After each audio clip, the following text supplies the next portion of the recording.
জাঙ্গালিয়া শেখপুরের আগে একটা নোহা গাড়িকে এই গাড়িটি ব্যারিকেড দিয়ে দাঁড় করায়। নোহা গাড়ির ড্রাইভারের মার্সা গাড়ির ড্রাইভার আর সুপারভাইজারে মারধর করতে চাইছে। মারধর করতে না পারি ওখান থেকে এসে মাথা গরম করে গাড়ি চলায়। এখানে এসে মানে কি আমার দোকান নিয়ে একটা রিপিট করে ফেলাইছে। আমার অফিসার একজন এখানে অ্যাক্সিডেন্ট করছে, মুখে ব্যথা হয়েছে। আমি তাৎক্ষণিক চলে আসছি, আমার কল দিছে। তো ওনারা আমি আল্লাহর রহমতে সুস্থ আছি, উনি ওনারা আমি ফাটা দিচ্ছি শহরে। তারপরে এখানে দেখতেছি আসলে এটা কী দেখবো, এটা রেগুলারই হয়। আমরা এই আজকে তো 1 মাস আগে আমরা আন্দোলন করছি পুলিশ বক্স এখানে।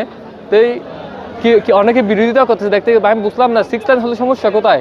আমার তার রেগুলার হচ্ছে এই সমস্যাটা। অনর 11টার দিকে অনর কক্সবাজার মুখী চট্টগ্রাম মুখী দুইজন মার্সা হল দিকে এই ফোর সিজনের সামনে হল দিকে অ্যাক্সিডেন্ট হয়ে একানোর লিগে অনর কক্সবাজার মুখী আনোর লিগে জবি নদী কেনামা দিয়ে আর একানোর লিগে আর ফোর সিজনের ভাষা কেনার দোয়ান আছে কুলিং কন্যার ইয়ানোর লিগে ইয়ান সহ লইয়ে গিয়ে তখন 11টার সময় সংবাদ পাইছে এখানে সড়ক দুর্ঘটনা, দুটা মার্সা গাড়ির মুখোমুখি সংঘর্ষ হয়, কয়েকজন লোক আহত হয়েছে। আহত হওয়ার পর ঘটনাস্থলে দুজন লোক মারা গেছেন।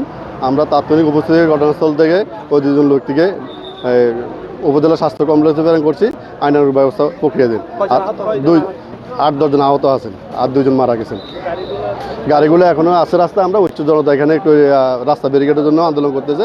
আমরা এটা উদ্বোধন কর্তৃপক্ষের সাথে কথা বলি এবং রোড হাইওয়ের সাথে কথা বলি, স্টুডিওর ব্যবস্থা করতেছে এবং উচ্চ জনতাকে নেমে করে আমরা গাড়ি দুটা নিয়ে আইনানুগ ব্যবস্থা গ্রহণ করছি।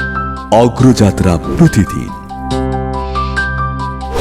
নির্ভীক প্রত্যয়ে উজ্জীবিত।